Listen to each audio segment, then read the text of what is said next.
What's up, guys? Welcome back. It's Coco here. Every single year as we approach Pokemon Day, a familiar rumor starts making the rounds.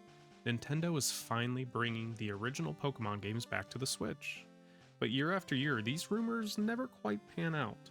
So today, let's take a look at the history of these rumors, why they keep resurfacing, and if the rumors aren't true, just how expensive it would be to legally obtain the classic Pokemon games today. So where does this rumor come from?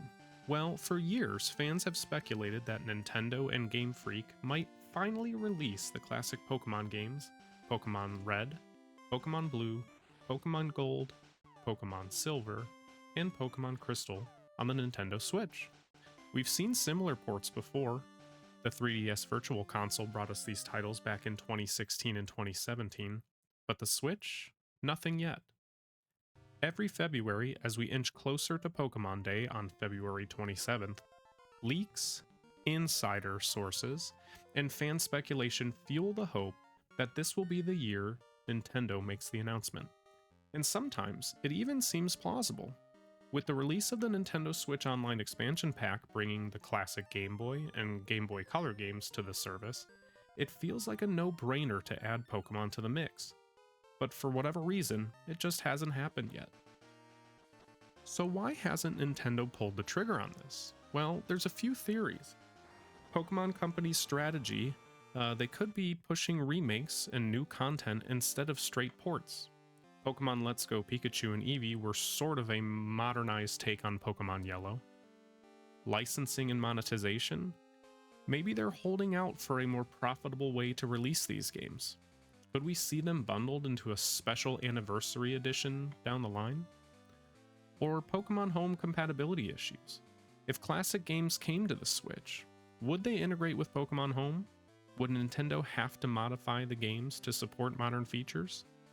Either way, fans keep hoping, and the rumors keep spreading.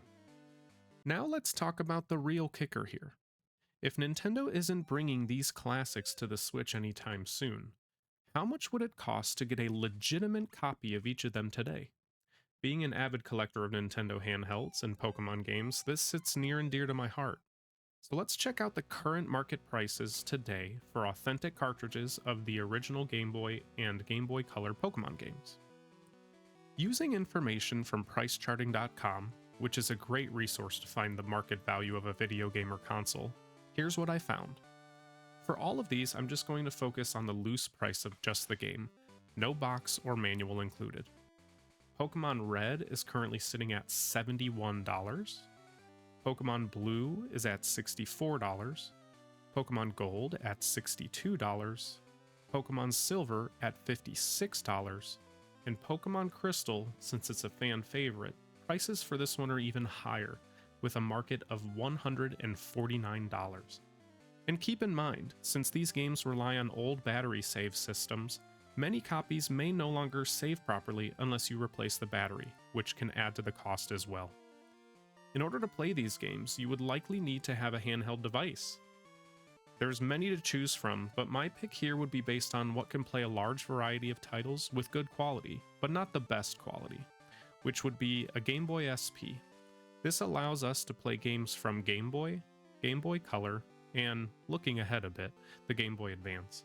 A 001 version of the Game Boy SP will run us in the ballpark of $80. For all the games and the system, that brings us to a total of $482. So there you have it. The classic Pokemon games are still trapped in the past, at least officially, and buying them today can be a pricey endeavor. Will Nintendo finally bring them to the Switch? Maybe. But until then, the rumors will keep coming, and fans will keep hoping. What do you think? Will we ever see Pokemon Red, Blue, and the rest officially return? Let me know in the comments, and don't forget to like and subscribe for more Pokemon content.